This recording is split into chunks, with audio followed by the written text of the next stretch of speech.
What's up, Codex? This is Dan here with another fantastic interview. I am getting to interview one of my favorite artists that I know you guys have heard me talk about a lot on here, and that is comic superstar Todd Nauck. So, thank you for taking the time out of your day to talk with me. I've been looking forward to this, for a couple of weeks since we set it up. Appreciate it, Dan. Thanks for having me on. I'm looking forward to getting to chat with you. Yes, yes. So, yeah, I'll just jump right into it. I read something online that said that you didn't get interested in comics until you were in the eighth grade. What was it that initially got you interested in them?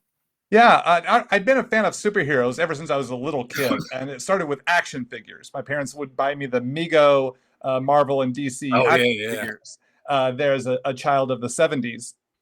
And then that led to the Super Friends cartoon, which then led to Spider-Man and his Amazing Friends cartoon, which was my favorite because it introduced all these other Marvel characters. And Yeah. especially the X-Men episodes really intrigued me.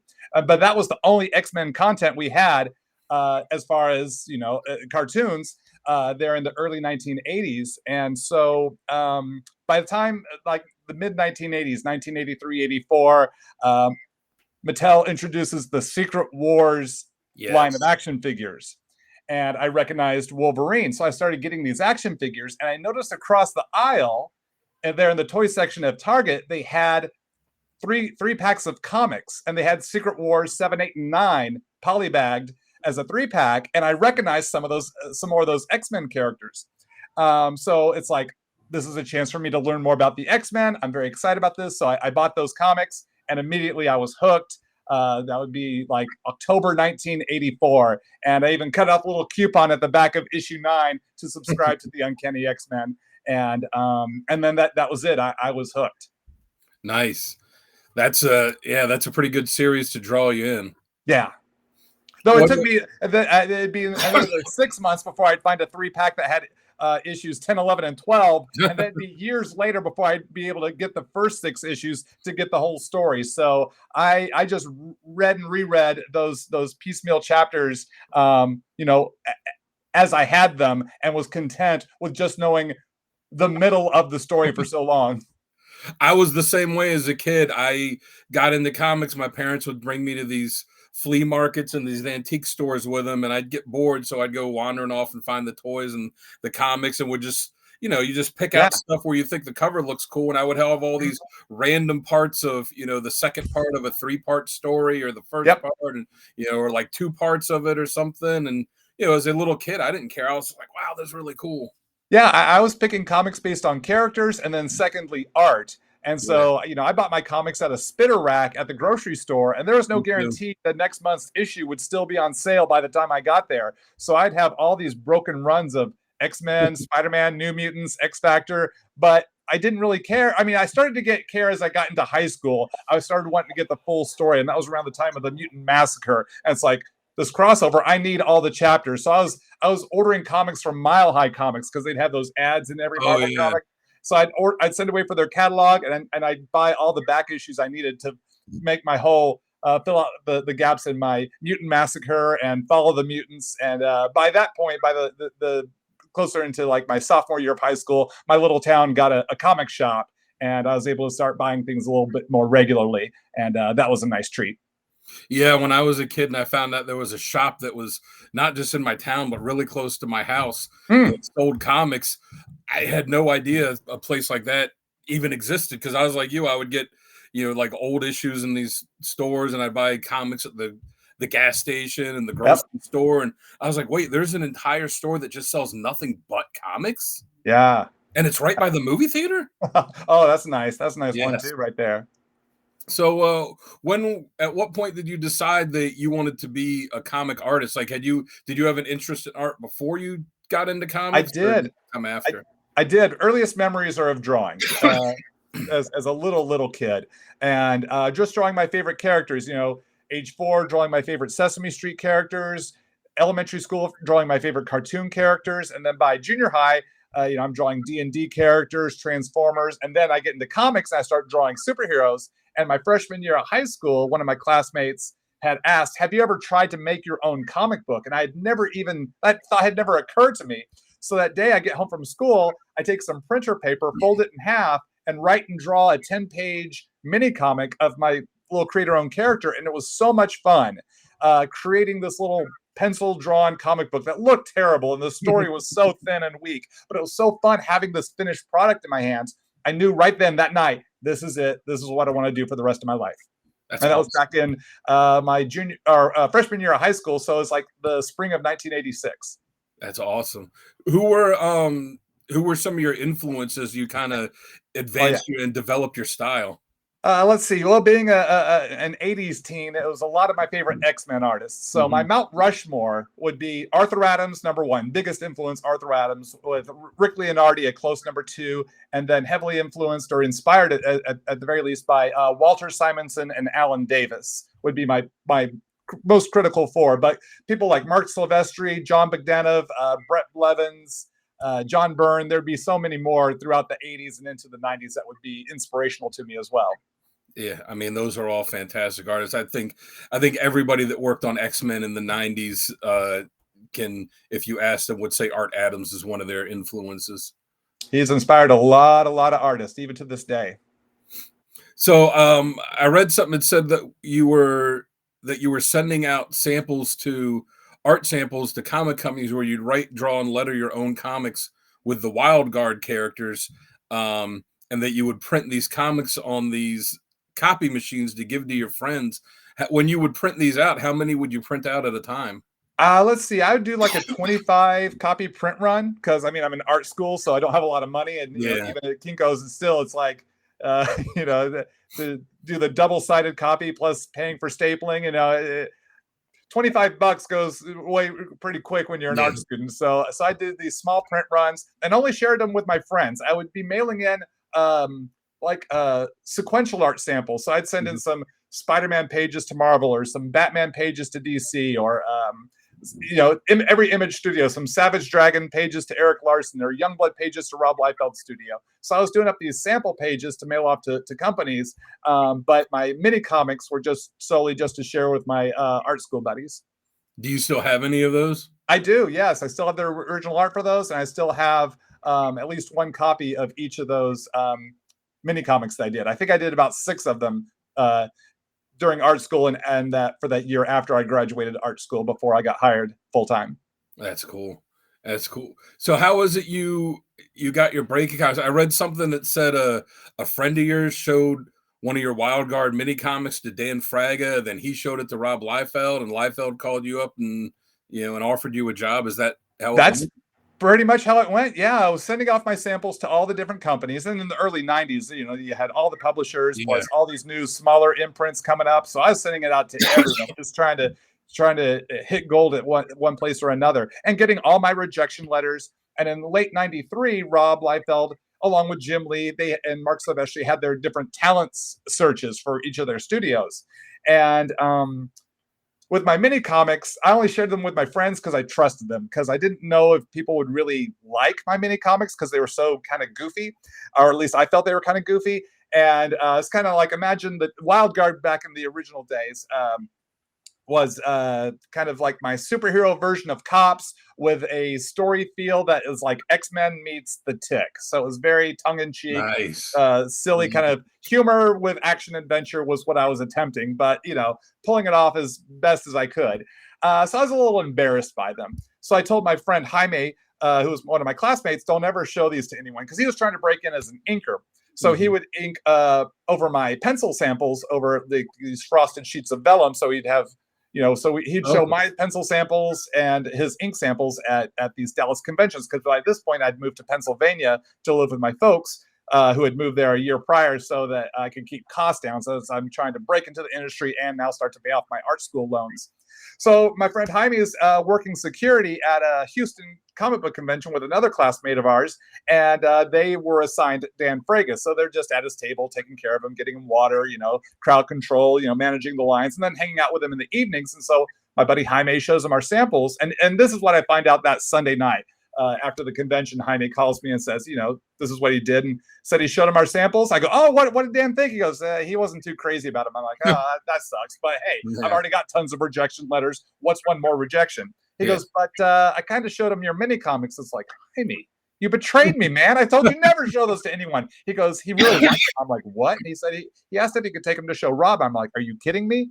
And so he goes, you might get a call, this coming week. And so each day of that week, I was waiting by the phone. Just any phone call is like, that's them, that's them.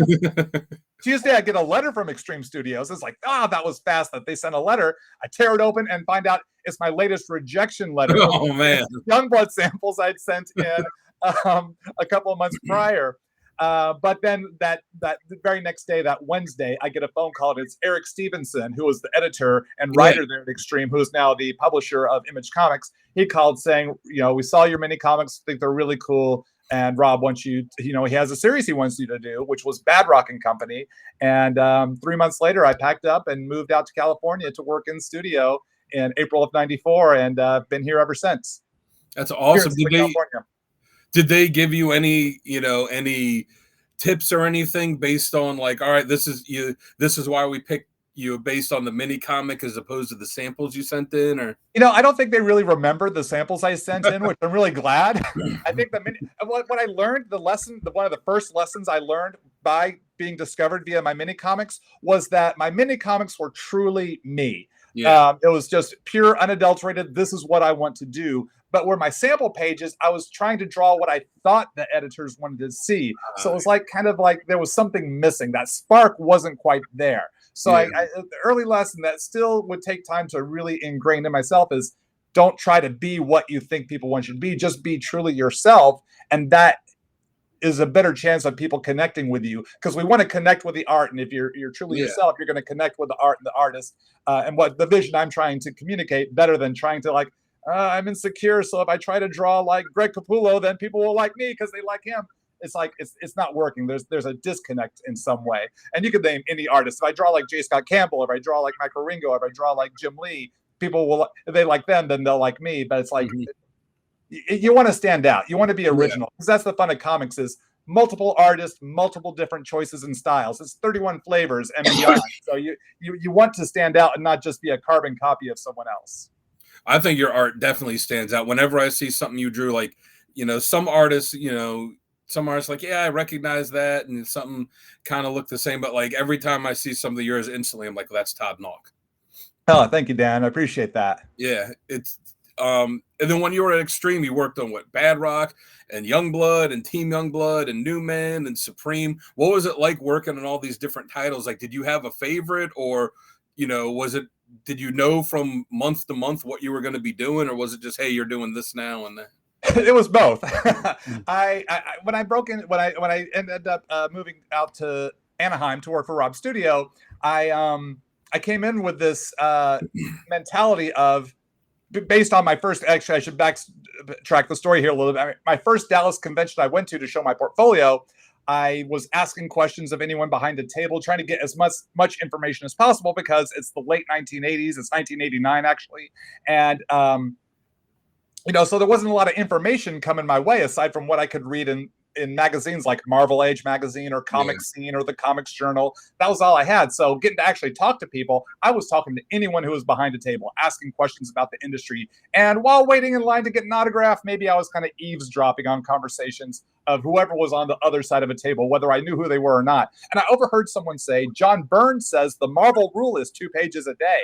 And it's like, whoa. Ooh. Well, if John Burns says you got to be able to draw 2 pages a day, it looks like I got some work ahead of me. So I trained myself to do that. So when I moved to Anaheim to work at Extreme, I was starting off like, okay, this is what you do. So I was doing 2 pages a day. So I was getting a book penciled in about 2 weeks, maybe 3 weeks, and which was lightning fast by comparison.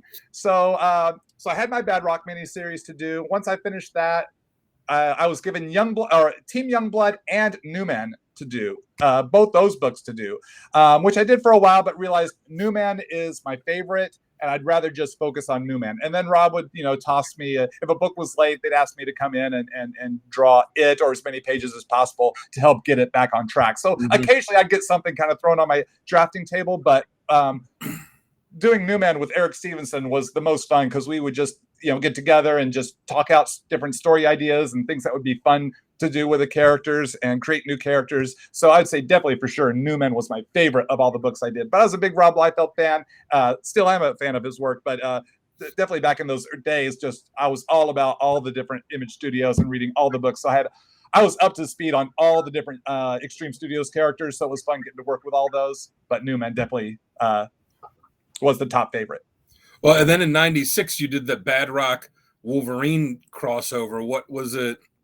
Well, I did a pinup for that. Yes, a pinup. Okay. Yeah, I think Chap Yape might have been the artist for that. Okay. That one shot. But I did get to do a pinup for the back of it. What was it like getting to to professionally draw an X-Men for the first time? Actually, it was technically the second time. Oh, my very first job that I got while I was still in art school, before I broke in full time, was my first paid published work was for Marvel's humor comic book called What the. Oh yeah. So I did an X-Men gag called Mutant Mishaps. The editor of that series, she also edited She-Hulk, John Byrne's She-Hulk at the time, and a few other books. She Renee Witterstatter, she would come out to most Dallas conventions because she's originally from Texas, so she'd come out, see family, and do the cons. So she'd see me over and over and over again, and had to get it. And I'd always ask her for a portfolio review. So I think on the fourth or fifth time I saw her, I finally wore her down, I think, or she saw some sort of growth in me that she was willing to buy a gag off me, and that ended up being the Mutant Mishaps gag that was the back cover to issue 21, but that was more humor oriented. So this time getting to draw Bad Rock with Wolverine was more traditional superhero. So that was my first time to draw, the Wolverine as opposed to my joke Wolverine from the What the back cover. So it was really fun. It was a little overwhelming, a little intimidating, but also really exciting because I was hoping that would kind of help me kind of start to break in at Marvel. Hopefully get noticed at Marvel to hopefully get to do a Marvel Universe comic. And I saw you also in '96. You did the first issue of a Power Rangers series. Was it Power Rangers Zeo? Power Rangers Zeo, yes. Did you, so as like a licensed property, did they have a ton of notes on what you could or couldn't do, or was that more something for the writer, where by the time it got to you just did what the script said? I did what the script said. Yeah, the script writers did get a lot of notes on what to do or not do in a comic. But I kind of approached it with just the way I drew comics and that Extreme Studio style and that style of the 90s. Everything's big and bold and brassy and stuff. So I didn't get too many notes. And any notes that I did get, I was kind of able to kind of argue my way into, well, this is the way I draw. And so they were cool with it. And, it's like, this is the 90s and this is how we do comics in the 90s. And this is what, readers expect. So they kind of relented on that. The fun thing, or not the fun thing, is kind of a sad thing, is that we had one issue come out, but I was working on issue 4 of the series. So we had issues 2 and 3 completely drawn and most of issue 4 drawn, as well as part of the Youngblood Power Rangers Zeo crossover. I had half of the first issue of that drawn, and I was also halfway through drawing the first issue of Beetleborgs as well, before Rob had shut the Extreme Studios down, And so when he closed the doors there, so those books never had a chance to see the light of day, but a lot of it had been drawn. Wow. Do you still have the pages for that? I have a handful of the pages. I think Rob and various inkers probably have most of those pages. Sometimes I'll run into one of my inker friends from the 90s who was doing work with Extreme. He goes, hey, I have a handful of these Power Rangers Zeo pages. I just wanted to give them back to you because I'm just need to get them out of my house. So every now and again, I'll get some random pages that, from a random issue that I wasn't expecting. So it'd be fun if there was a way to finally get all those pages, together, finished, and get those stories put out there. That'd be fun. Or to one degree or another. I think that there are a lot of Power Ranger fans that would enjoy seeing that. Oh yeah, one of the guy that started our station, Jamie, huge Power Rangers fan. Oh, right on. I was a fan of the Mighty Morphin show, just because it comes on in late '93, and it's like the Japanese Sentai elements. It's like this is the kind of stuff I'd only seen on shows like Night Flight, and I didn't have a lot of access to that. I don't know if many of us had access to the stuff from Japan as easily as we do here now. these past 10, 20 years. But back in the 90s, especially in the 80s, very hard to come by. So I started watching the show. It was fun, goofy. I'm a big Mystery Science Theater fan. So rubber monsters and kung fu, it's like, that's the kind of stuff I want to see. Explosions and miniature buildings getting torn down. I was all about that. So the gang all knew I was a fan of the show, and maybe had a little bit of a crush on Amy Jo Johnson, but I don't know. I mean, who didn't? And so the guys would always kind of tease me about that. But Rob, he had the opportunity to get the license for Power Rangers Zeo. So knowing I had a passing fandom for the show, asked me to draw the series for the time being. That's cool. It's too bad that they didn't get to release the rest of it. But yeah, you said he shuttered Extreme. Is that what, when he did that, is that what, because I know you went to DC to do like Legion of Superheroes and stuff. Is that what prompted the move there? Like, I got to do something now. Exactly. Yeah. When I was one of the last people to be let go in that, when he finally closed the doors of Extreme. So from there, I started sending out my samples to Marvel and DC, and it wasn't long before DC hired me to, like you said, do those Legion issues, and then that quickly led to Young Justice there in 97. So I finished my time at Extreme in late 96, and by the summer of 97 I was working at DC Comics.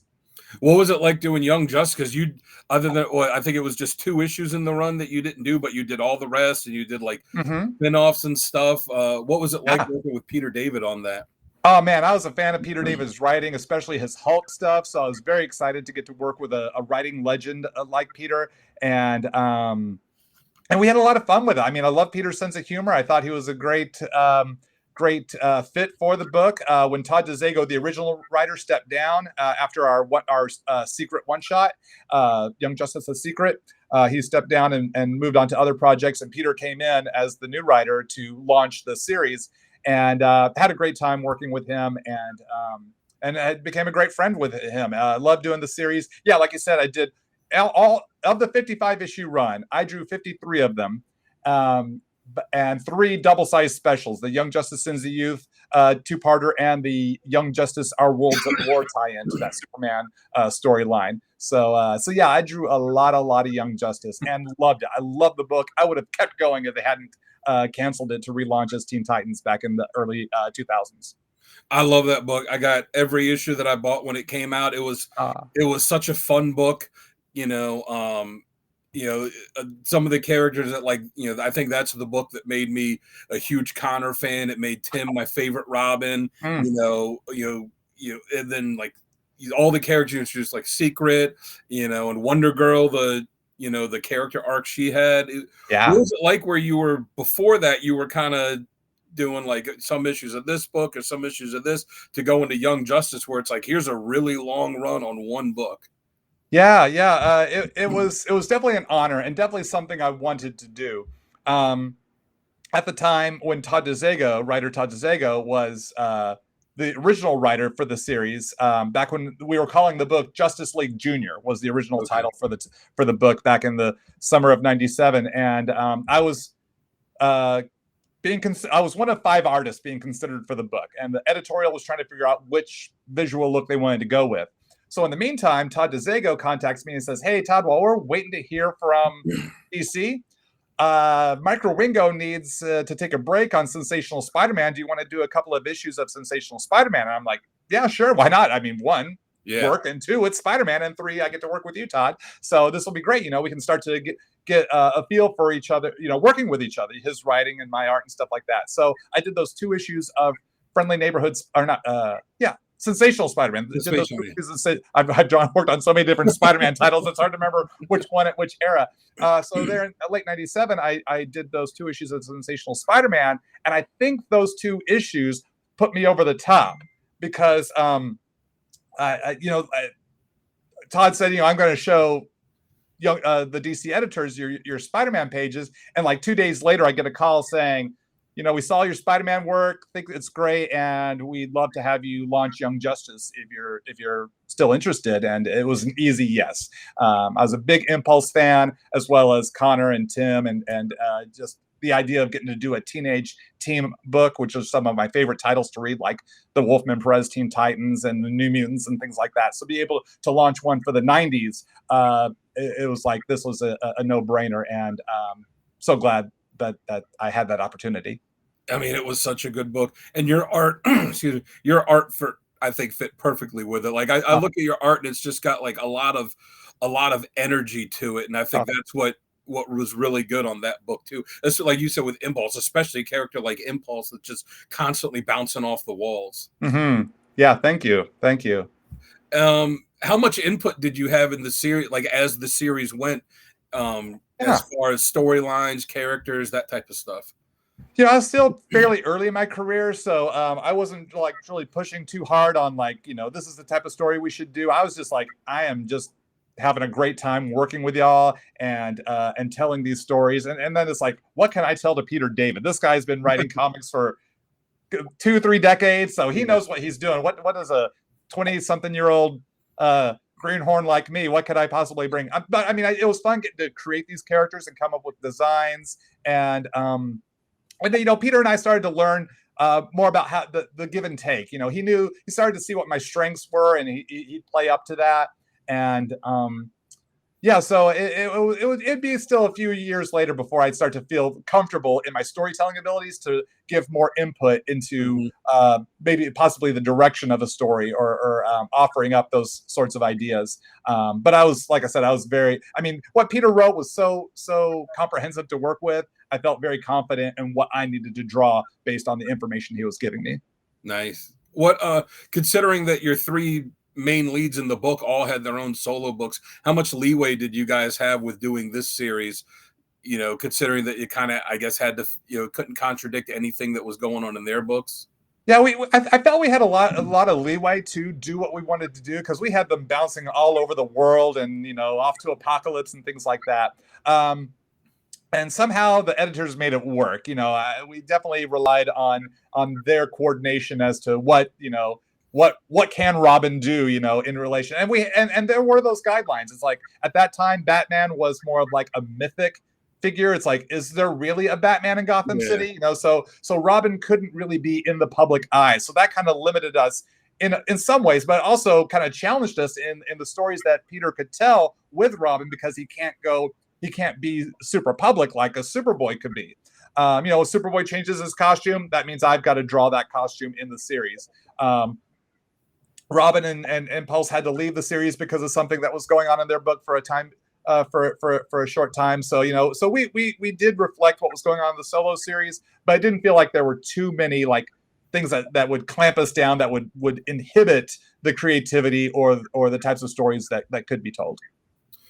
And then after, you said they ended that book so they could relaunch it as Teen Titans. So after that, that's when you went back to Image to do Wild Guard. What Yeah. was it that made you, say, all right, I'm going to go do this, do this creator owned book now?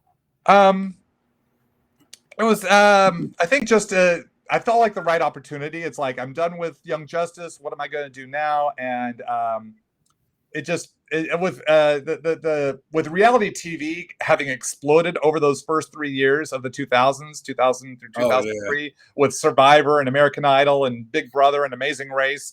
It's like a reality TV superhero team is which is what Wild Guard was created to be back in 1992 when I was still in art school. It was Mhm. based on Cops. That was my idea for Wild Guard, as a superhero version of Cops. And Cops was one of the few reality TV shows of Yeah. the early 90s, that and MTV's Real World. So I kind of combined those two to make Wild Guard. So it's like, this is it. It's a reality TV. Let's go with it. I can do the origin story, and it's just American Idol for superheroes. I'll have all these superheroes auditioning to be a member of a 5-member team, and that's my first story arc. And let's give it a go. And it was a lot of fun to do, and it was fun to actually take it from a mini comic I was making at a Kinko's in 1992, and 11 years later, it's now an Image comic. So that was really fun.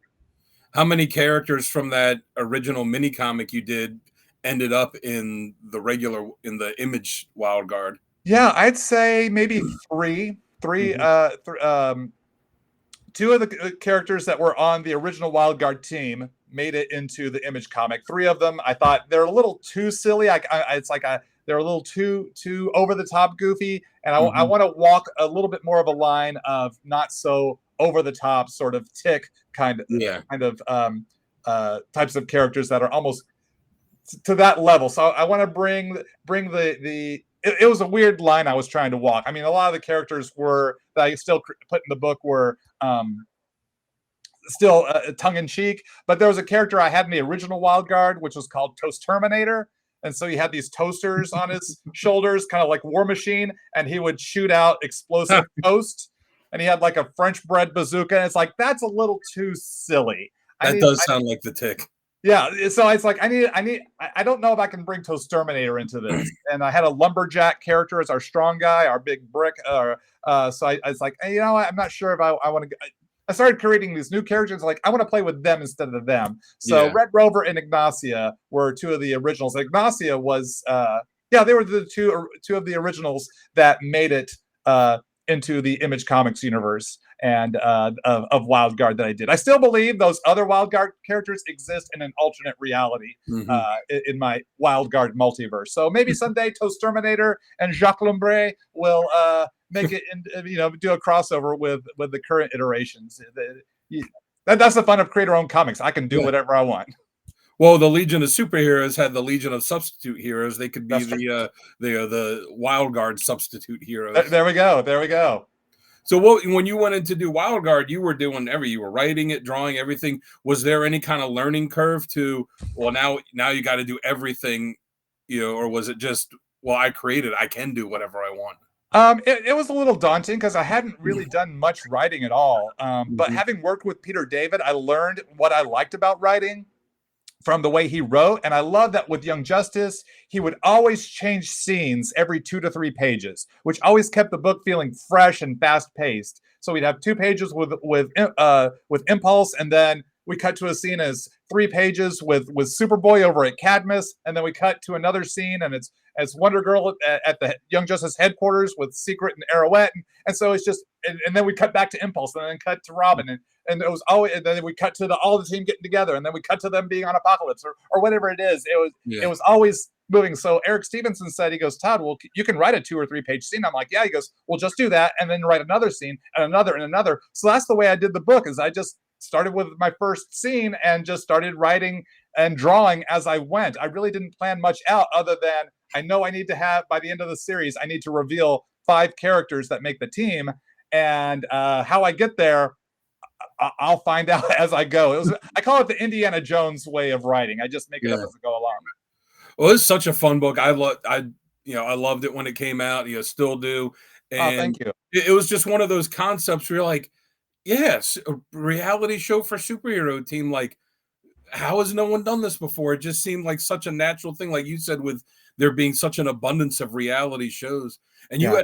you did a ton of character designs in that. What was it like coming up with all these different character designs that all Uh, have to be unique, looking on their own? Yeah, it was fun. It was just like like playing with Legos. He's just like slap these parts together, and then maybe I'll trade out this part with that part, and there's Yeah. that character. And it's like just come up with an idea for a power or a type of suit or design that I want to draw. Maybe that homages something that's kind of like a superhero trope, like an Amazonian type of warrior, or a giant mecha robot. And it's like, okay, what would be my version of that? And then just crafting that and then just like, all right, you're into the story, go do something, I'll figure out what you're going to say later. And and just it was a lot of fun. Just or I come up with a name for a character, and it's like, okay, what would that character look like, who would they be? And then just playing that. And a lot of characters, especially a lot of the background characters, were just made up as I was drawing on the page. Mhm. It's like these. I just need to fill out the audition with characters we might not ever learn anything about, but I need a bunch of superheroes Yeah. here to audition for the team. So I'll just start designing characters on the page. So the first time they were ever drawn was actually in that panel. Wow.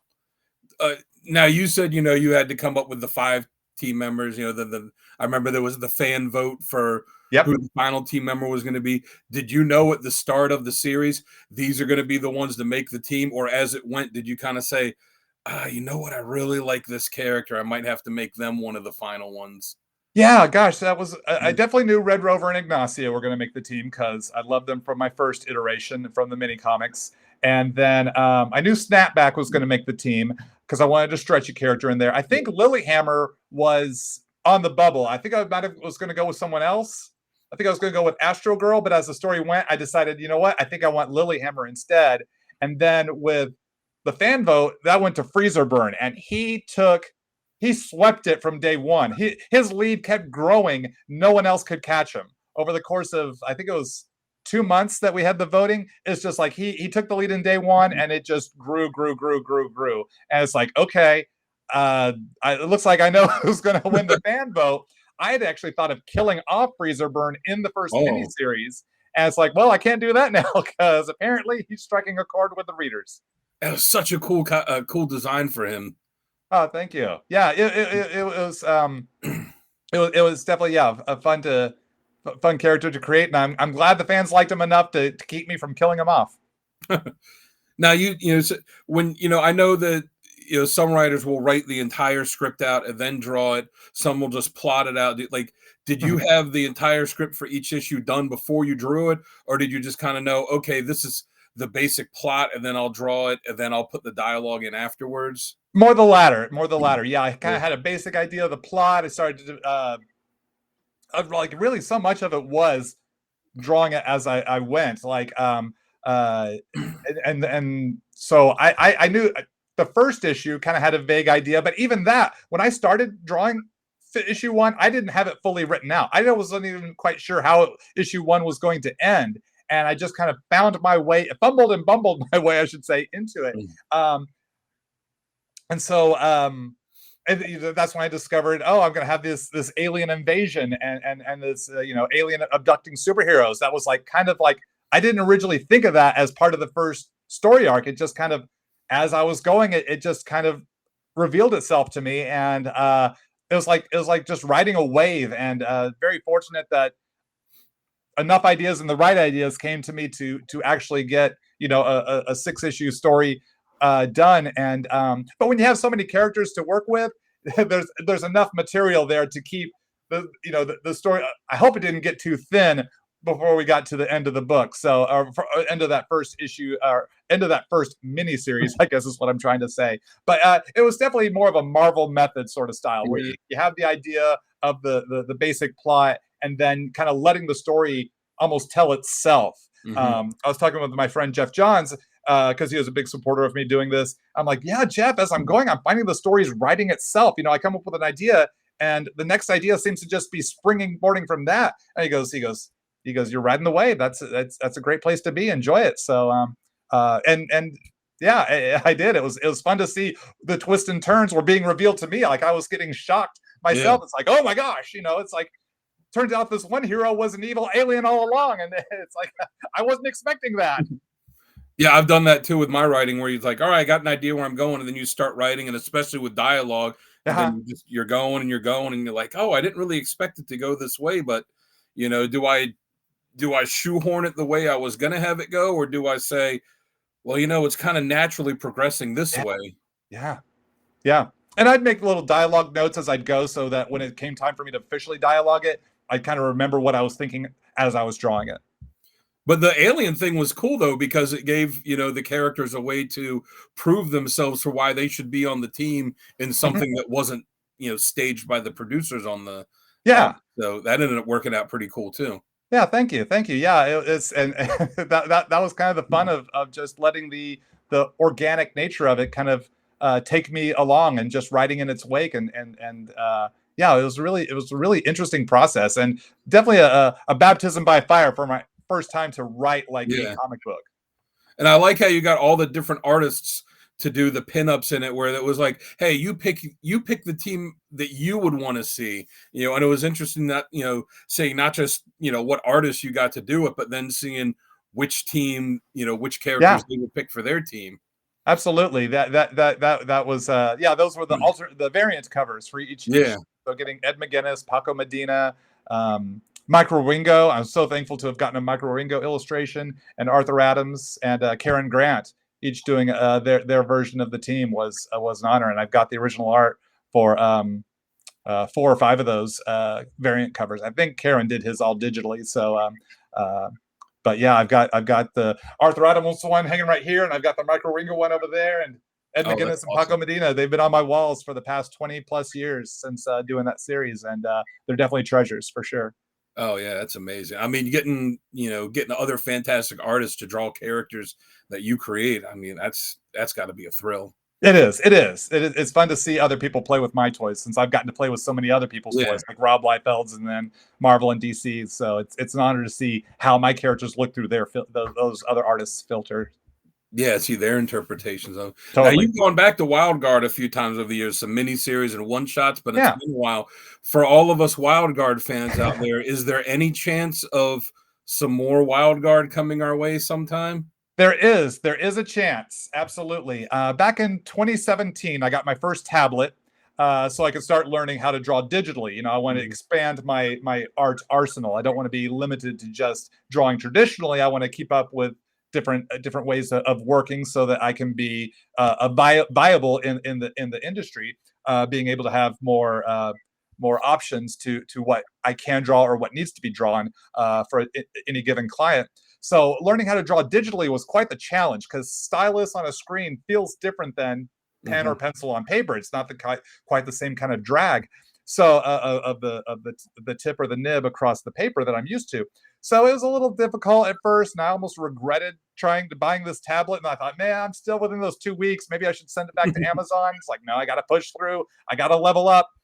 So I decided, what I'll do is I will start a new wild guard story that I'll completely draw digitally to give me an impetus to Mhm. really keep training myself and to learn how to use this program and these tools, so that I can get better at this. And when I'm done, hopefully I will have a full wild guard one shot to release.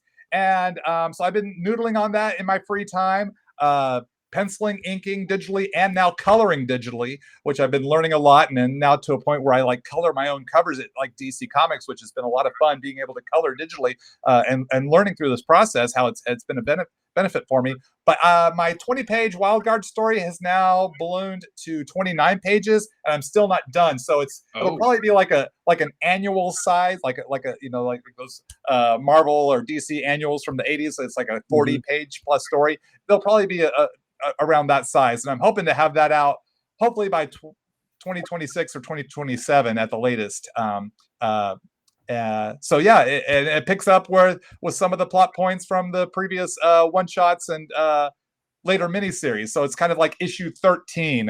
Um, Nice. so it is in the works, and I'm this far in, and I definitely want to get it finished, so that I can get it out to the Wild Guard fans that have been so patiently waiting all these years. Oh, yeah, and will that be released through Image as well? I'm not sure. I'm not sure if I will do it that way or not. I mean, I'm definitely open to it for sure since I did the previous 12 Wildcard comics through Image. But originally, I was just going to do it as uh, just a one shot that I'd sell on my website and at comic book conventions. Um, but if there's an opportunity to take it through Image or just self publish it, or And I check out his website. we'll see what is possible. I don't know if it's the type of material that Image is looking to put out nowadays. I know they've Mhm. gotten very diverse and they do very few superhero comics aside from I think Local Man. I don't know if Wild Guard would fit the Image uh, stable of comics. I mean, but it would definitely just take a chat with Eric Stevenson to see what he says. But of course, I'm happy just to just hawk it myself and Yeah. get it to those people that enjoy Wild Guard personally. By shipping them from my studio or selling them at like I said at Comic Cons. But I Now a just want to lot get of the story out. yeah, a lot of, creators do their own creator-owned stuff through, crowdfunding like Kickstarter now. Is that something you would ever consider? Oh yes, absolutely. Yeah, yeah. I would definitely fund it through crowdsourcing for sure. I wish that existed back when I first did Wild Guard back in 2003. I think it Mhm. would have really helped because Yeah. doing a book out of pocket, especially when you're the artist, it's a challenge because not a lot of money was coming in that first year when I was doing Wild Guard. That I was really running a risk there. So being able to have crowdfunded it would have really helped through those lean times to try to keep the series going. So I wish that it existed for those 6 years I was doing the book initially. Uh-huh. Now, I saw one of the books you did for DC for a while was you did the Teen Titans Go, the adaptation of the Cartoon Network book, but it Yeah, was done in like a more cartoony style to match the show. What was yeah, it like doing that and doing something that like was still kind of noticeably your style, but also, different to match that? Was it yeah. an adjustment? It was definitely an adjustment. It was definitely an adjustment for sure. Unfortunately, that book came around the time after I was maybe 7, 8 months into doing Wild Guard, so it was a great infusion of cash when I was definitely needing it. Yeah. And definitely, I was a little hesitant to do a comic book, a cartoon adaptation comic, and I let DC know that. And my editor was really flexible with me, and he's like, "Todd, we really want you for this book."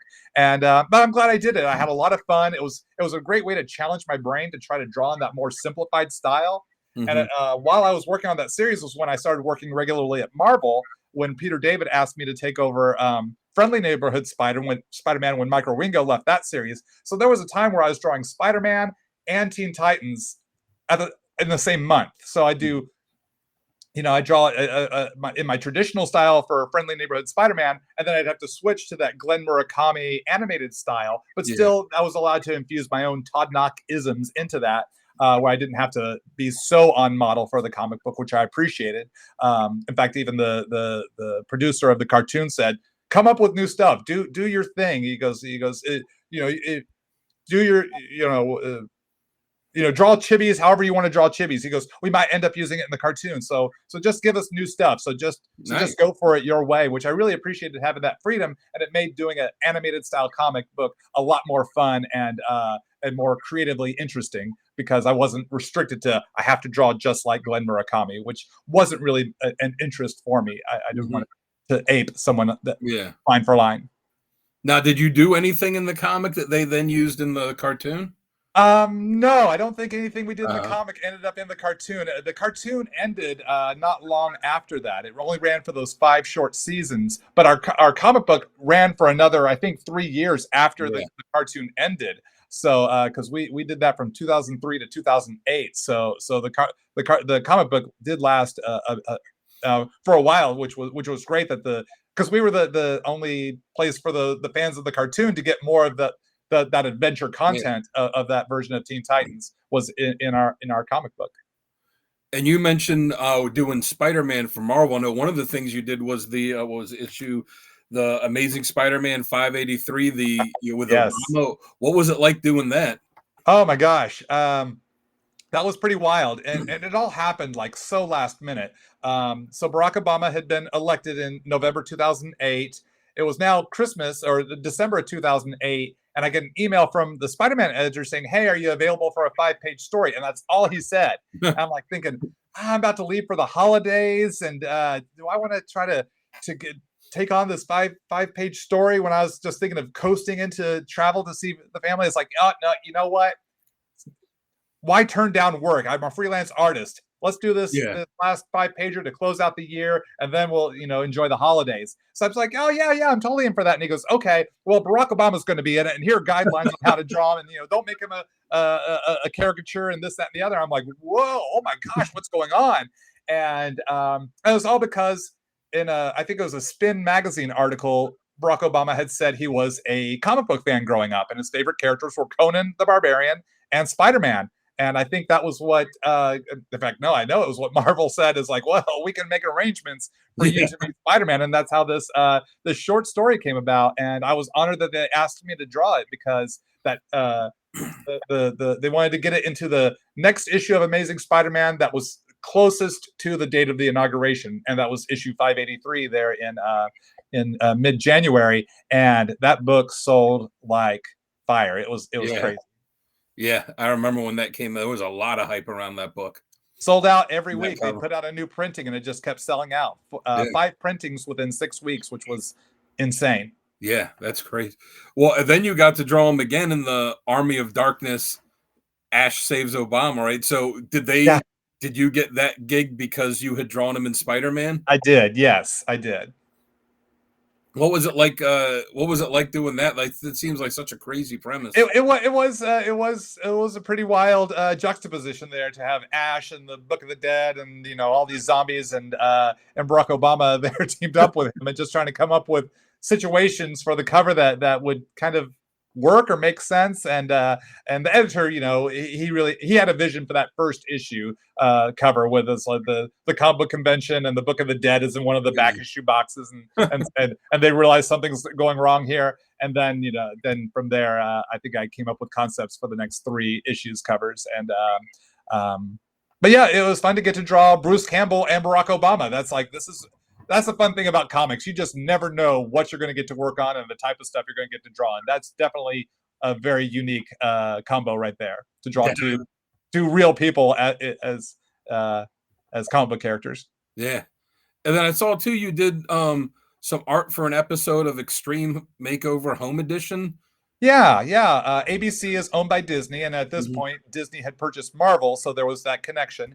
And I had a good connection with Marvel's licensing department, and they contacted me asking me if I would do artwork that would for the show, for one of the houses they were remodeling. And this family, they have a young son who was a big comic book fan. He and his dad created a comic book character, and they wanted me to draw like this little multi-panel origin story of the kid's character, which was his character, Dr. Scorcher. And they created these light up panels for his room, or for his classroom. No, I think it was for his classroom or his bedroom. He was homeschooled. This great kid had that brittle bone disease where his bones could break very easily. So they were redesigning the house to make it safer for him. And so I got to do the artwork for his little origin story that was on the wall, that was like blown up large for the wall. And then I drew 4 Avengers, Captain America, Iron Man, Thor, and Hulk, that were blown up to like 8 feet tall for his classroom. So he had them lining one wall. They made them into those big fat head stickers that they were able to put on the wall there. So I didn't get to go be on set or at the people's house and do this art. I did it from my studio and uploaded the high-res files that then the designers took and made into the material they need to decorate the kid's room, which looked really cool. I think that was a season 8 finale. Yeah, I mean, that's pretty cool too, to say, hey, tune into this show, you'll be able to see my artwork on. I don't think, there's not many comic artists that can say that.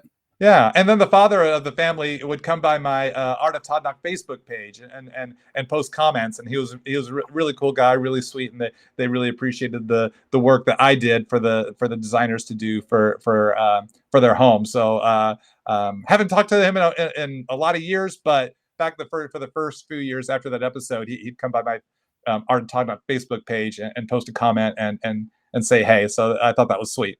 That's really cool. I meant to ask too, since you drew Barack Obama and Spider-Man and the or the Army of Darkness crossover, have you ever gotten to meet him or find out what he thinks of of how you drew him? I have not heard word one. Back when the comic came out, he just started the new job, so I figured he was probably pretty busy and too busy to talk comics or pass on any thoughts of what I or we had done. But I'm sure he's seen it by now, and hopefully he likes what I did. Hopefully he doesn't go, "What did this kid do? Why do you draw me looking like this?" So hopefully he's happy with the work I did. It was, but yeah, it was definitely a unique thing. But I've never met him, and I think I had people bring their copy of Amazing Spider-Man 583 for me to autograph. Every convention, I see a handful of those. And I think only once have I seen one with Obama's autograph on it. So that's probably a very rare autograph is to see an Obama signature on a 583. Which book or if there's a couple different ones that you've done, do you get the most requests to autograph? I think it'd be Obama 583 and Young Justice #1 are probably the ones I autograph the most. Well, I'll if I ever get to see you at a show, there'll be one more issue of Young Justice that you'll be asked to autograph. I'd be honored. Be happy to. Be happy to. And once I let it be known that my first paid published work was What the Issue 21, people have been going and finding that back issue, and I'm starting to sign more of those every convention. It's been fun to see those now end up in people's collections. They're tracking it down, so that's fun that they're getting my very very first work. That's cool. Yeah, I actually when I at Baltimore Comic Con this past year, when I was seeing different creators there, and I was trying to figure out what am I going to get them to sign? And I saw like, Yeah. well, Amanda Connor's first published art was on this issue of Solo Avengers. Well, I've got the complete run of that, so I thought I'll be slick and I'll show up with this, and they were like, "Oh yeah, all right, he's got the first one that we've seen today." There's always someone that shows up with it. I'm like, Yeah. not that original. That's cool. That's cool. Yeah, I Yeah, think I first remember seeing her work in it was an Avengers annual, I think it was, where the Wasp and She-Hulk rank the hottest male Avengers in a backup story. I think it was around the time of Atlantis Attacks. I think it was. I think yeah. it was the West Coast Avengers issue of Atlantis Attacks that I think that's the first time I saw her work. She's a great gal. My wife and I love Jimmy and Amanda. Oh yeah, I've met him and I've talked. I did an interview with him not long ago, and I've talked to him over the years. They're such nice people. Totally. Now you said that you grew up a big X-Men fan, and Yeah. you ended up doing that Nightcrawler series with Chris Claremont. What was it like, working with this guy who, you grew up like, reading all these characters and then getting to work on one of them with him? Oh man, I was over the moon. Nightcrawler's definitely one of my favorite X-Men. Uh, and yeah, exactly. Growing up reading Chris Claremont comics, I mean that he was the voice of '80s X-Men into the early '90s.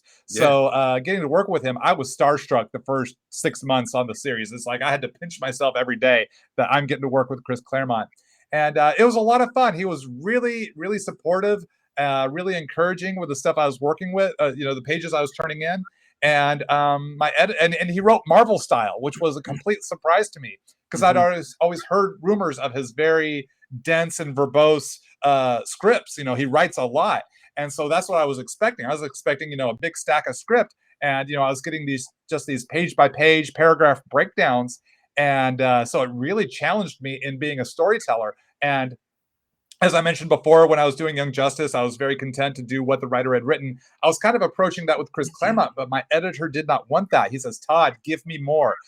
We're working Marvel style. So you take what Chris has jotted down in the paragraph and then extrapolate that out. Give me more. Noodle out the details of each scene and really give Chris something to challenge him with something to dialogue." And it's like I can have that much, Mhm. creativity in the story. So it really taught me how to really make the story my own. So Chris writes his story. Now I get to essentially write my story. I get to tell my story visually, and then Chris will come in and then tell his story with the dialogue. And it really helped broaden my ability to tell a story, especially visually, and just create new ideas. So Chris would write something like one of the things that stands out to me. One of the moments was um, when Nightcrawler's in the danger room with Colossus, and they're doing a training session, and Nightcrawler has to get knocked out so that he can see a vision of Bloody Bess, and who was one of the why am I forgetting the names of the bad guys that Chris had created? Um, they were like the evil mutant pirate, interdimensional pirate characters. I cannot think of their names right now. Oh man. But Bloody Bess was one of the characters that he had to see from this alternate reality. And so it's like, okay, how do I get Nightcrawler knocked out when he's training with Colossus? I can't have Colossus punch him. That would just crush his skull. Yeah. So I came up with this. We're going to have them playing dodgeball. So he's up through the little rings and jungle gym rafters, and he's having to dodge uh, volleyballs that Colossus is winging at him, and Colossus beans him really good in the head, and that knocks him for a loop, but without killing him, and Yeah. that allows him to be all I'm barely conscious, and then as Psylocke runs up, he's seeing Bloody Bess, and so he's getting this vision, and so it's like here's my solve for this equation. And both Chris and the editor said, "Yeah, this works. It makes sense, and it's something fun and unique." And they ran with it. And so I got to have those moments where it's like, okay, what is my solve for what Chris is trying to say here. How can I take this further? And it meant the world to me to have an editor be that hands-on and really push me more so than just I'm just turning in pages. It's like, okay, yeah, this is good, and we'll set it off. He really pushed me towards excellence, and I really appreciated that. I mean, yeah, that was a really cool series. I know Nightcrawler's had his shot at some series over the years. Unfortunately, he's never been able to, get the issue lengths of someone like Wolverine. But Right. he's had some really good talent on the books too that he's had over Yeah. the years. Yeah, he's had a 4-issue mini and a couple of 12 issues minis, and we were the next 12-issue miniseries. And I thought we were this close to exceeding our series, exceeding it by 1 issue. We were almost about to get a 13th issue to bridge during that Secret Wars storyline they were doing at that Yeah. time in 2014, 2015. My editor said we might be doing a 13th issue. I was like, yes, then we'll be the longest running Nightcrawler series. But it didn't come to pass, and we ended with issue 12. So I was like, at least the option was almost there. That it's fun to at least know that. Well, there was another mini series you did for Marvel in 2020. It was the Gwen Stacy miniseries, and it was the 2 issues were published, and then COVID hit, and everything got shut down. And then what was it, like 2 years until they released the rest of it? But they released it all as like was it like giant size Gwen Stacy #1? Yeah. Was there ever any worry that like like the rest of the series was not going to get released?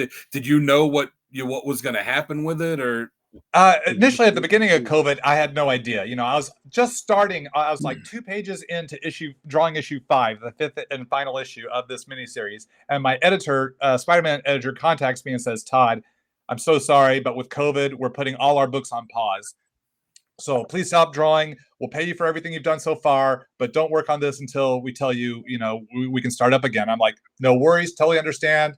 The world's gone crazy. It's so, he was so apologetic. It's like, it's not your fault. You didn't create COVID, I hope. Yeah. And it's like, so it's like, we're all dealing with this, and totally no worries. So I think we were the last book to come off pause and finish. And yeah, there was a time where I was thinking, man, it's been a year and a half. I don't know if this is ever going to see the light of day. And I was so disappointed because the writer Christos Gage and I and our editor Nick, we had a great time, and I was able to throw in ideas before we started the series. It's like, okay, this is set during the time before Gwen had met Peter. She's in high school. They didn't meet till college. So this is her pre-Peter Parker years. This is like Nancy Drew in the very early days of the Marvel universe. So what would we see? What would it be like? It's like, oh, well, the Fantastic Four would be celebrities. And it's like, oh, we need to get Matt Murdock in there.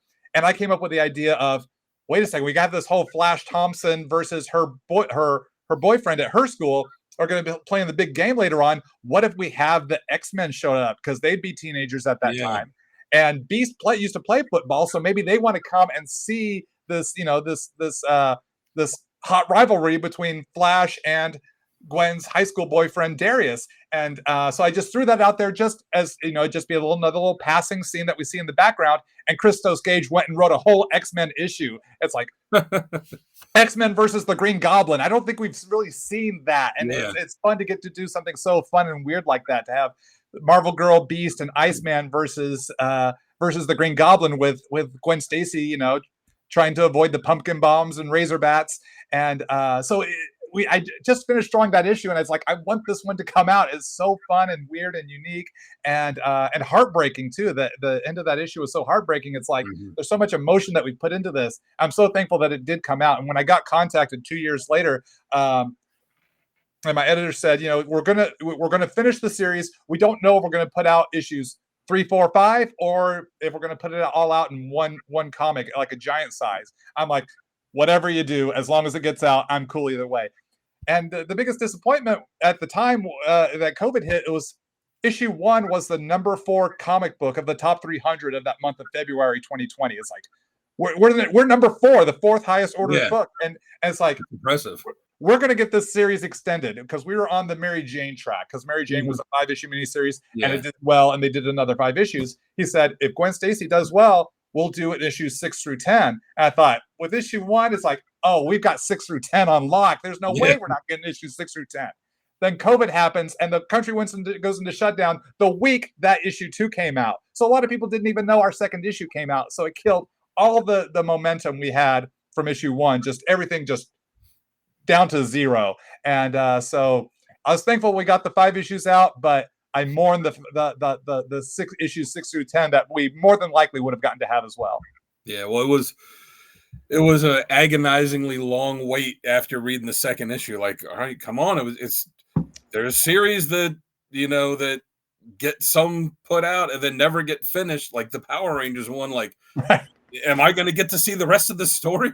Yeah, And I'm yeah. glad that they finally put it out as the big giant size book. Yeah, me too. Me too. And you had mentioned earlier you're friends with Jeff Johns. A few years ago you did that Stargirl, the Lost Children miniseries, which Yes. was just super fun. And it was like, oh yeah, of course, Todd Nauck drawing Supergirl, like that's or drawing Stargirl, like that's such Yeah.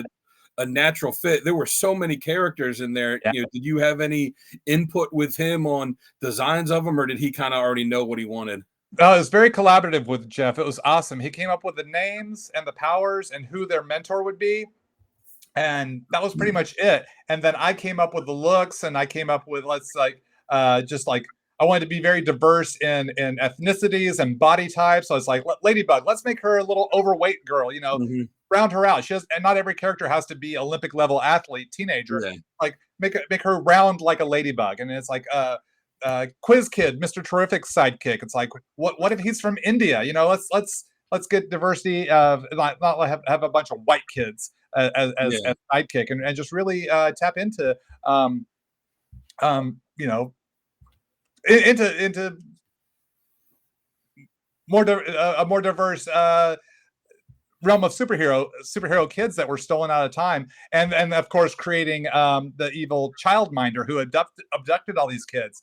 Jeff said just kind of it's this evil nanny, who steals these kids. And so I started thinking, it's like, what if Mother Goose was like a demon Mother Goose? That was kind of what I thought of. So it's like, what if you took Mother Goose and Baba Yaga and a harpy and you smushed them together and created this weird, freakish looking chicken-legged lady? And it's like I want to do something as scary as possible for this villain that's trying to be nice and sweet. She has this mask on to cover her hideous face, but even the mask itself is all dirty and cracked and disgusting, but she thinks she looks pretty. And so we would talk about these different thoughts and ideas and characters and who they are and where they came from and what they would be, and as well as the bad guys and the story itself. So Jeff, was very.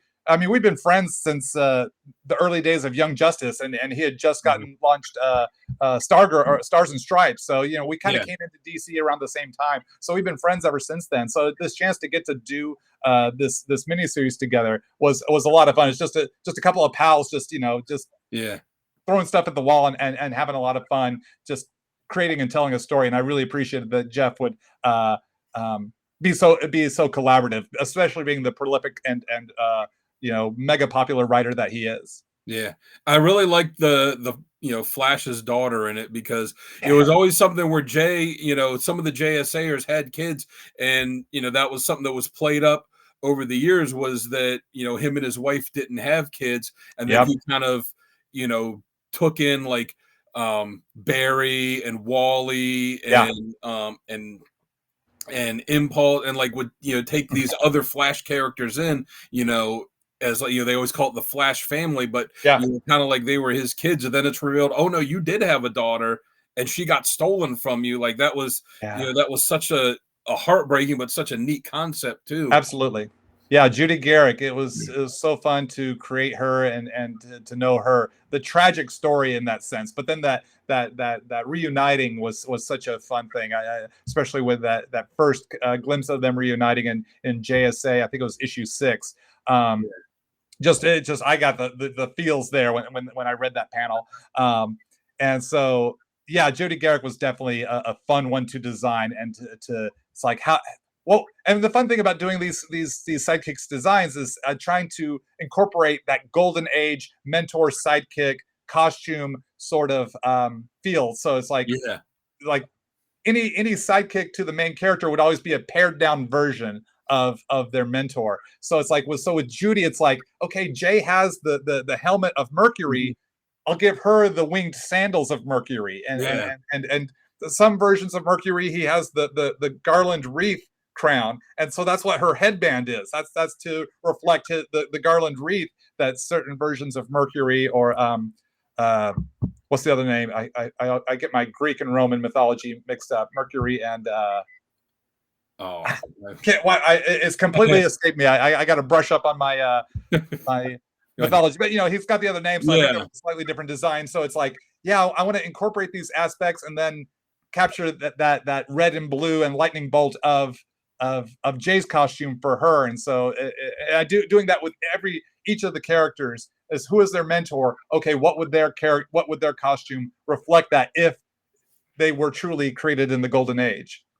And then the other design I really, really liked was, and I can't think of his name now, like the John Henry character Oh yeah, that turned out to be, Steele's great great uncle, I believe it great is. uncle or something like that. That was Yeah, such a cool design. yeah.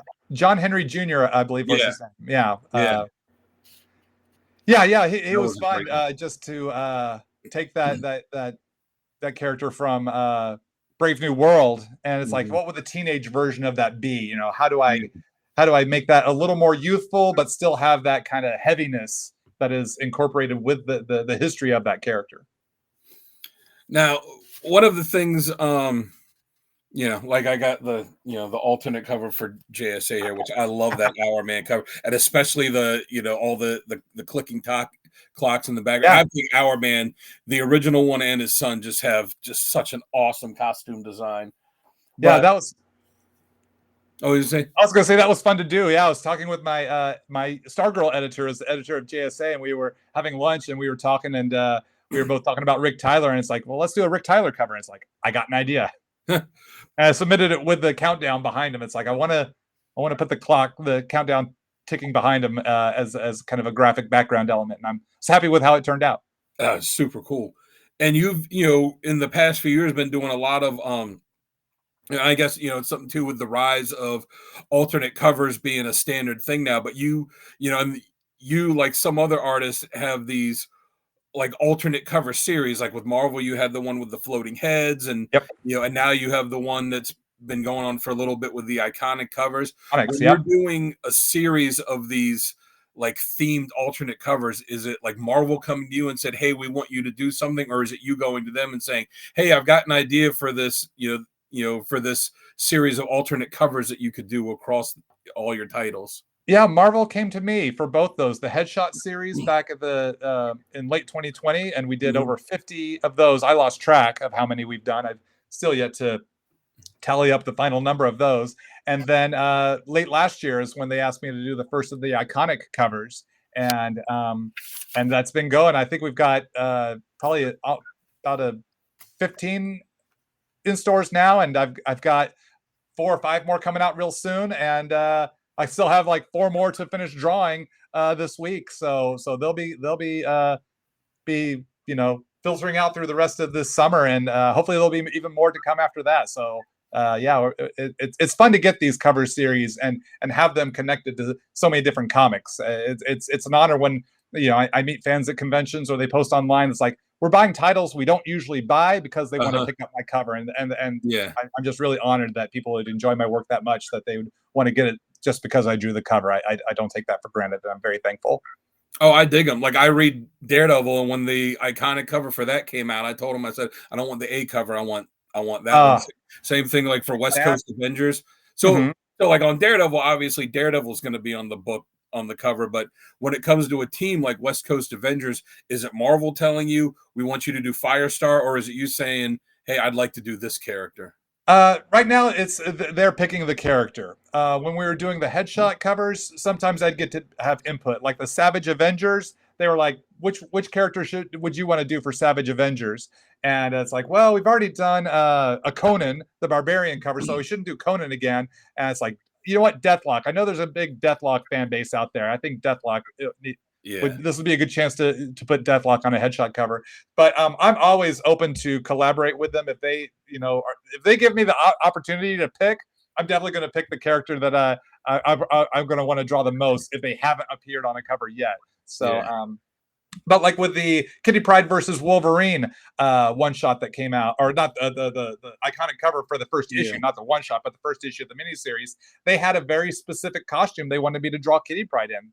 They wanted her in that worst costume ever from the Dave Cockrum run. I would Yeah. have picked Shadowcat. I would have picked the 80s Shadowcat version with the blue and the collar and everything, but they Which was a wanted great that costume. ugly costume. And it's like, right on, let's go for it. I've never drawn this costume, but I love Kitty Pryde, so it's part of her history. Let's do this. So it's fun and interesting to see what they pick and what they want for the iconics. Now, I read one of the upcoming books you have is that new history of the DC universe. What Yes. I know the companies don't want creators revealing too much about it before it came out, but what is it that you are allowed to share about that? I do have to be very careful what I do say. That is very true. For those that don't know, New History of the DC Universe is a 4-issue miniseries written by Mark Waid that kind of updates the history now with after all the different reality shifts of New 52 and All uh, that is what they're on now. they do it so many times I can't Yeah, remember. Rebirth and yeah, That's it, Rebirth. Thank yeah. you. That was the one. So they just want to have an updated history book like they had done few decades ago. So each issue is 30 pages, and each issue has 2 different art teams on it. So I'm only on issue 1, and I'm Okay. sharing pages with Jerry Ordway. Jerry's doing Wow. 15 pages. I'm doing 15 pages. And it's an honor working with a legend like Jerry. And we've been emailing back and forth, as we share and upload our pages. And so, the editors picked random pages that they wanted each of us to do. So there'd be pages he'd guess like, oh man, I wish I got those pages. And I'm sure I got pages that he wished he got. But it was really fun to do. And I'm not sure what I can share, but I will say, I think this is safe to say, is that our issue is the first appearance of a team that we haven't seen yet. Oh, So when I got the script, it's like I get to draw this page. I go, is this the first time these characters have all been a team together? And they go, actually, it is. I'm like, oh, okay. Key issue. Good to know. ooh, all So right. you'll definitely want to make sure if you're a collector, get that new history of DC Universe #1. So it's characters that already exist, but they're just being put together for the first time. Yes. Awesome. But I can't say any more than that. I can't risk I'm, saying anything I'm more not. than that. I don't want to I get think you in that's trouble. just big enough to not give Yeah. away anything, but definitely a book worth picking up. Now, we've as we talked here, you've had a lot of creators that you've worked with over the years. Are there any creators you haven't gotten to work with where you're like, oh man, I'd love to work with, this guy, I'd love to work with that person? Yeah, I have gotten to work with a lot of creators, and there's one creator I've gotten to work with once on a one shot, and I'd love to work with her again, Louise Simonson. I'm a huge Louise Simonson Oh yeah. fan, especially her work on New Mutants and X Factor and Power Pack and Superman. Me So too. and she and I got to do a Dazzler story for the Iron Age miniseries back in 2010. I'd love to work with her again because, like I said, I'm a big fan of her writing, and I think it'd be a lot of fun to team up with her, especially on like a New Mutants or Power Pack story. I'd love to do something like that with her. But a writer that I've never worked with before that I can remember that I think would be fun would be Dan Slott. I really enjoyed his work Oh on yeah. Spider-Man. I love his sense of humor, and I think I'd have a lot of fun working on a Dan Slott script. I really enjoyed his She-Hulk run. Yeah. I'm a big She-Hulk fan, so Oh, me too. that would be a win-win for me to get to work with Dan Slott on She-Hulk. That would be such a fun story to do. Oh, I would definitely buy that. That would be fantastic. All right, if someone at Marvel is out there listening, now, that was going to be my next question. With all the characters you've gotten to do, are there any characters you haven't worked on, or that you've only worked on a little bit that you'd like to? One that I actually have the picture saved on my phone where you did the alternate cover for Amazing Spider-Man 794 of the West Coast Avengers. Oh, And so I'm like, oh, that's so cool. Like, I yes. want a mini series at least of this. I would love to draw West Coast Avengers, especially the 80s to early 90s era.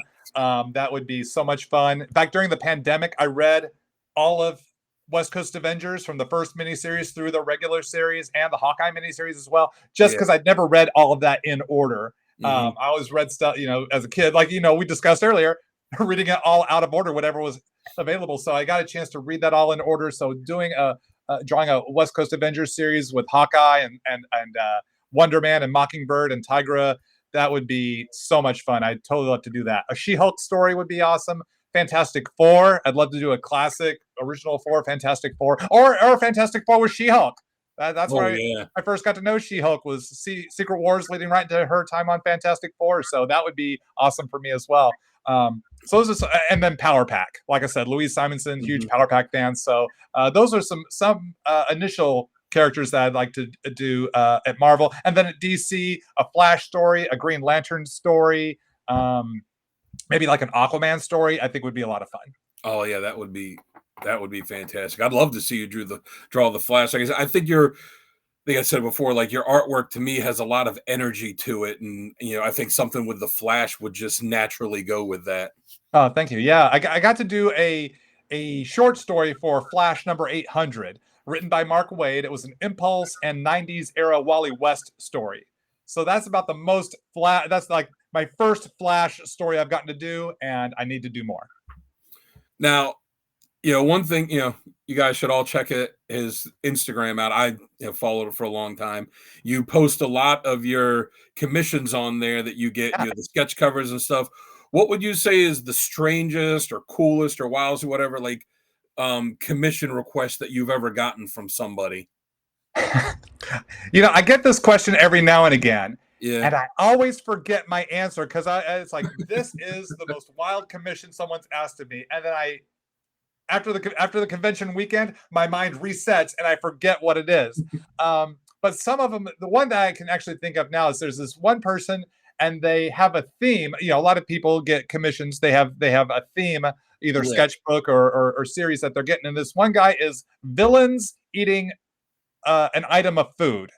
And twice I've done commissions for this guy, and it was Venom having lobster. So I drew Venom with a lobster bib on. Oh, that's And cool. the other was Thanos and a cheeseburger. So I had Thanos and with that big wrinkled jaw about to chomp into a big juicy cheeseburger. So that's one of the, I'd say, kind of falls into that category of definitely unexpected commission requests that I'm going to get. It'd be funny to see someone like Fire Lord trying to eat ice cream and it just keeps Yes, melting. it just melts as soon as it gets near it. Exactly. And he's just like, oh, damn it, not again. Now, also on your Instagram, you around Halloween, you post your little mini comics for your character Jacko Man. Wow. Yes, you do follow that. Absolutely. Yeah. Yes. So how did you come up with that idea? Let's see.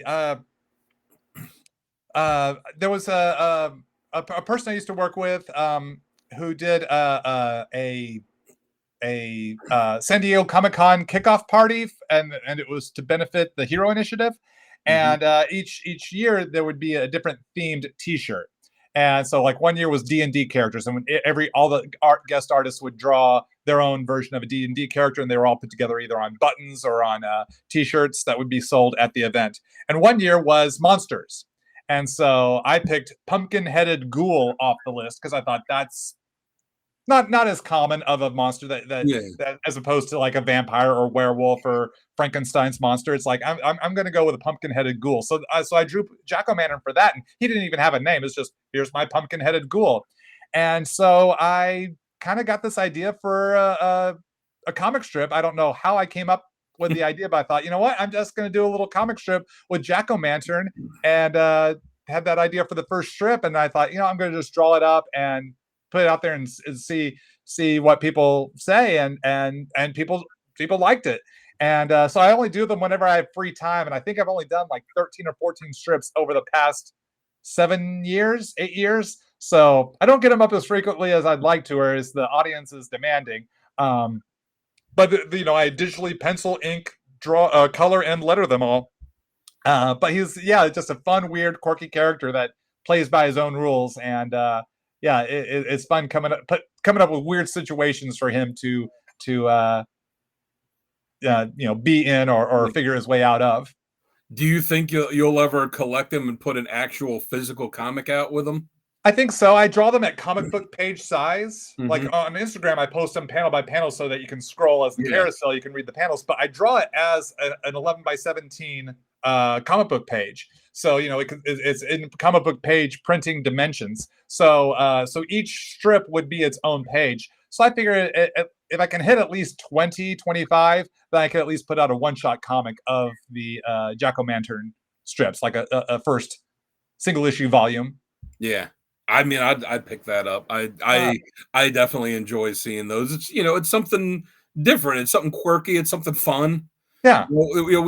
Some of the times we say on here, like, especially the guys have been talking about it with all of these like Justice League versus Godzilla things. And like, comics are supposed to be fun. They don't all have to be serious things. Sometimes it can Mhm. just be fun enjoyment. Absolutely. I totally agree. And also on Instagram, you used to do the monthly Todd Nauck art challenge.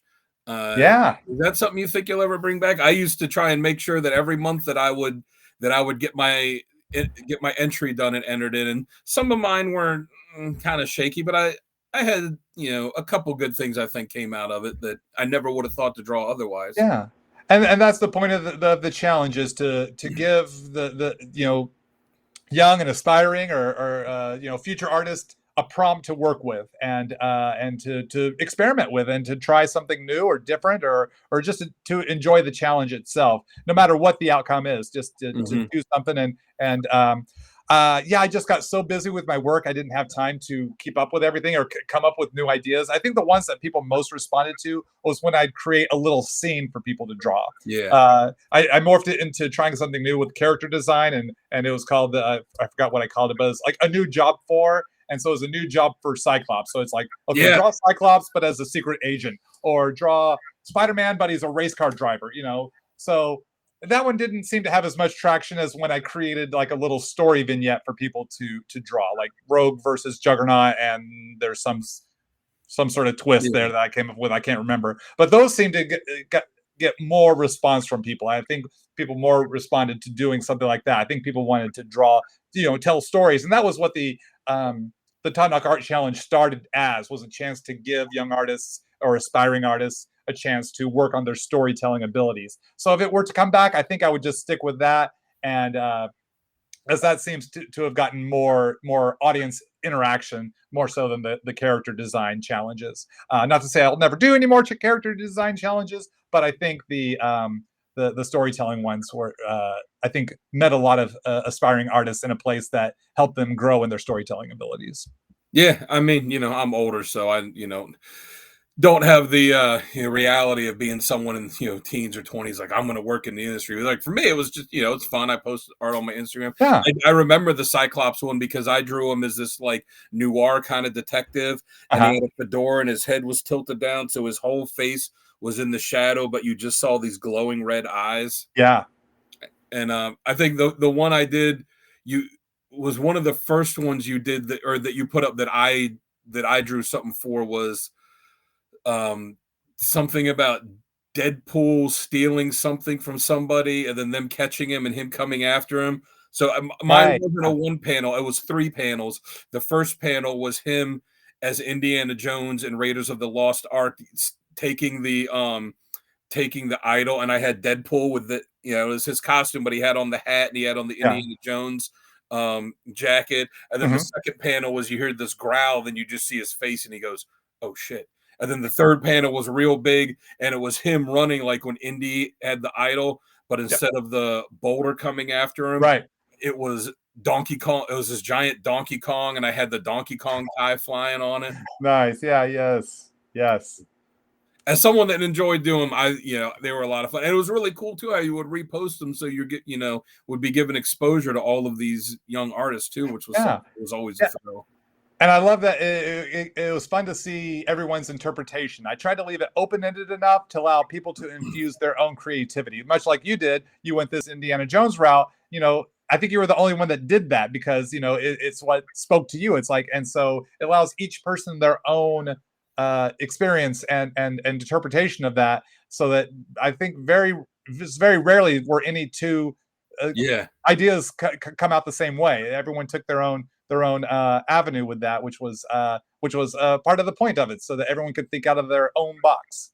And it was always cool too looking through and be like, oh, because as someone put stuff out there, whenever a writer, artist, or someone likes it or put repost, you're like, oh, that's cool. But it was cool seeing that. But then it was cool for me too, looking through all of the other different ones and going, oh, that's a really cool idea. I hadn't thought of that. Like, oh, yeah, that's really cool. Like you said, all these different ideas. It's cool to see. Here's one prompt that everyone gets the exact same prompt, and how different all of their interpretations could be was always so fun to see. Yeah. Well, I appreciate your feedback. Maybe that'll help prompt me to get the Todd Nauck Art Challenge going again sooner than later. And then one more thing I see Yeah. you post on Instagram is your Spider-Man cosplay. That you don't just draw Spider-Man, that you dress up as the Spider-Man from the first Spider-Verse movie. What was it that kind of brought that around? Because you do kind of look like, or he does kind of look like you when he was the way he's drawn in there. Yeah. When the trailer for that first Into the Spider-Verse movie came out, I hadn't seen it yet. And I started getting all these emails and DMs from fans saying, you look like Spider-Man in the Into the Spider-Verse, and not having seen it. It's like, I've got a long face. This is a Doctor Strange face. This is not a Peter Parker face. Peter Parker is more of a squared off sort of face, not long and slender like this with a long slender nose. It's like, nah, you guys are mistaken. And so it's like, I better swing over to YouTube and point out where they're wrong. Oh my gosh, they gave Peter Parker a long face. He's got a bend. My wife points out he's got a bend in the nose just like yours. And then with a little bit of salt and the pepper, I think I've got more salt in my pepper than he does. But definitely older dad bod Spider-Man. So it's like, you know what? I'm just going to lean into this super hard. I already did like a Doctor Who cosplay anyway. Mhm. So it's like, why don't I just do the Peter B. Parker cosplay? So, in 2019, I got all the stuff together: the jacket, the suit, the The sweatpants, sweatpants. the hiking boot, the sneaker, and just went for it. And it was a lot of fun. I mean, I enjoy the cosplay community. It's fun to meet up with other cosplayers and at the photo shoots and just have a lot of fun geeking out with them, because that's what cosplay is. You're just Yeah. geeking out and being the character that you enjoy. And so met a lot of great people through that, and participated in a lot of fun photo ops with others. And so I got to a point where I'd announce which convention I'm at, and people would message me asking, "What day are you going to be Peter B. Parker? Because I want to get a photo with you as Peter B. Parker." And so I don't do the cosplay at every convention. I was just at Comic Con Revolution this past weekend in Ontario, California, and I didn't do the cosplay, but I do it maybe once or twice a year, depending on the convention. So I think I might come up with a new Peter B. Parker cosplay, just because people say it's a really comfy cosplay because you wear sweatpants, but I'm wearing a full Spider-Man suit underneath. So I've got a jacket over a Zentai suit with sweatpants over that. So I'm actually wearing several layers, and it does get a bit warm in there. So I'm thinking of maybe trying a different. I look forward to the third movie, because I've got the Yeah. green jacket Peter B. Parker cosplay, then the pink robe one with his daughter Mayday. With the So I've baby. done Yeah. that one, and that pink robe does not breathe either. All that terry cloth over a morph suit does not breathe. And but I'm trying to come up with a couple of ideas where I can still be Peter B. Parker, but maybe still keep it a little more casual, where I don't have to go through quite the work and load up my suitcase with a bunch of cosplay Yeah. costume bits that I need Come to on, bring: yeah. the jacket and the suit and the boot and the shoe and everything. So Now, every once in a while, the comic companies will do photo covers. Maybe someone at Marvel will be like, "Hey, how about you want to do your cosplay for a Spider Verse alternate cover?" I would do it. I would say yes, yes. I'm all down for that. I've even had the fantasy of, like, with the second movie, they had was it Childish Gambino? What's the name of that actor? Is it Donald Oh, Glover? Not Donald Glover. yeah, Donald Glover. Yeah, Yeah, he was the Prowler. the Prowler, wasn't he? The Prowler Yeah. inside the prism. It's like, oh, so you can have real humans as one of the alternate realities Oh, because yeah. they had Spider Ham characters like Yeah. Mysterio, and it's like, so okay, Donald Glover's in this movie as a human being, a real life human being. Can't a human being Peter B. Parker be in the background? It's like, could I get a chance to just be a walk on in the background of one of the multiverse Peter B. Parkers that is just like, here's just another Peter B. Parker that just happens to be human instead of computer animated. I would jump at the chance to appear in the movie as Peter B. Parker, just in the background as an alternate variant of Peter B. Parker. That would be super cool. What now you said you do these at some conventions. What, we're just kind of starting to really get into convention season. What Yeah, conventions do you have booked coming up that people can come and see you yeah. at? Thank you. Yes. Let's see. I'm returning to Heroes Con for the first time in 11 years in Charlotte, North Carolina in June. I think that's June 20th through 22nd, something like that. Hmm. So I'll be at Heroes Con again for the first time in a long time, and very excited to be back there. In July, I'll be at San Diego Comic Con in my usual table at Artist Alley. So longtime Comic Con attendees know where to find me, and I'll have all this info on toddnauck.com. And it's just been announced, but I haven't put it up on my website yet. But I'm coming out to a convention in Memphis, Tennessee in September. I forgot the name of that convention, but I saw that they just posted that I'll be there. But that's in September, mid-September, for that one. So it'll be fun to come out to Memphis. I've never been to Memphis before. And I'll be at New York Comic Con in October. I might have one or two other conventions that we're still trying to iron out here for later this year. As soon as those are announced, all this information will be up on toddnauck.com as well as my social media. Well, as somebody that lives in Maryland, I would absolutely love it if you could make it to Baltimore Comic Con. Uh, I'd I love to come to that one. I've heard great stuff about it, and I totally would love to be a guest at that one someday because it sounds like a lot of fun, and I've heard great stuff about that con. I'd love to come there. Yeah, Baltimore Comic Con. All the creators I talk to say, it's like Heroes Con. And like, if you Ah, love if you're going to the convention because you love comics and you love the creators, this is one of the ones to go to because yeah, they'll have some of the media stuff there, but like it's right. really built around the comics and the Yeah. creators and all of that. Oh, that's awesome. Yeah, that sounds great. I've heard that it being likened to Heroes Con. So yes, it's definitely a convention I'd love to be at. And if it's not this year, hopefully as early as next year. I'd love to. It's definitely one that's been on my radar, and I'd love to come out there because I've never been there. So that would be awesome. Yeah, you have me showing up at your table like, can you draw something for me? Awesome. Well, for So, those that do, I mean, if I do make it out there, I have a commission process, a con commission request process that mhm. I instituted back in 2017 because I used to take commissions at my table, and but I stopped doing that after a heartbreaking story in New York Comic Con in 2017. There's this guy. He kept, so as soon as the doors opened, people would run to my table to get one of the few spots I had each day. And this one guy kept missing it just by one or two spots. He'd get to Oh, my table, but my list would be full. He missed it Thursday. He missed it Friday. Saturday, he got the last spot on my list. And then he proceeds to tell me that for the past 3 days, Thursday morning, Friday morning, and Saturday morning, he gets up at 4 a.m. to take the train into New York City to get as close to the front doors at the Jacob Javits Center as he can so that when they open the doors, he can outrun as many people as he can to get to my wow. table. So he spent 6 hours each day. He spent 18 hours trying to get on my commission list, which I was like, this can't happen. This I can't have people spending this kind of time to try to pay me to draw them something. This is like, and he's the sweetest guy. We interact on Instagram quite a bit, even to this day. But this is when I came up with my new commission procedure process so that people can maximize their time at the conventions. So what I do is I take my list now the night before via my Mhm. website, toddnauck.com. So at 8 p.m., a new post will go up saying that the Friday list is now open. So this will be Thursday night, 8 p.m.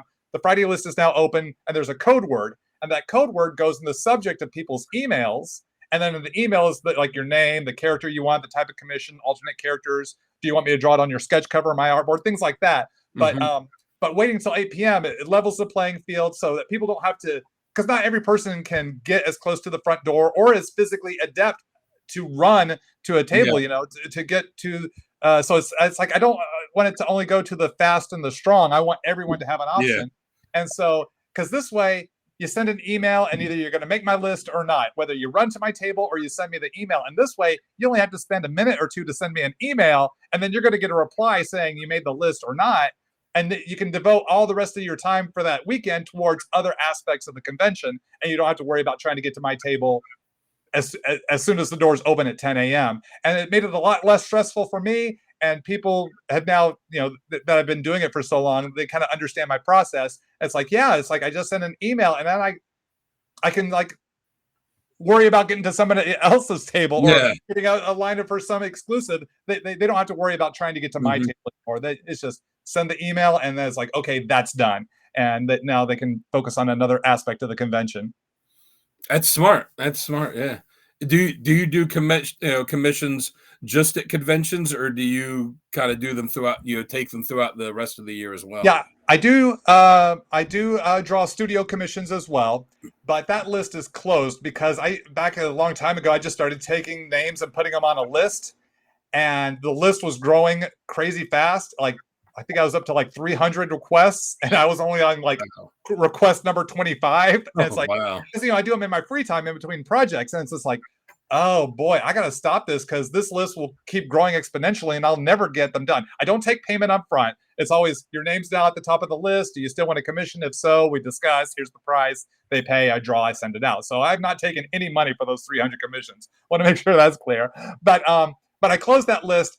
So now what I want to do is I'm working through, and I'm seeing the light at the end of the tunnel. So once I finish off that old list that some people have been waiting years for, once I finish all that off, I will do commission windows where when I have free time, I'll just post on my website and social media saying I'm taking 5 commissions. If you're interested, first 5 people to hit me up. So no one's sitting waiting on a list for me to finally get in touch with them saying it's now your turn to get a commission. It's just commission windows, because I'd kind of done that during the pandemic, during those 6-7 months the industry was on pause, and it worked out really well. I was doing those amid the commissions I was doing off my list. Um, so I realized commission windows works a lot better for me than just making Yeah. a monster long list that it just seems like will never end. And so hopefully I'll be able to open up for those commission windows in the hopefully not too distant future. That would be great.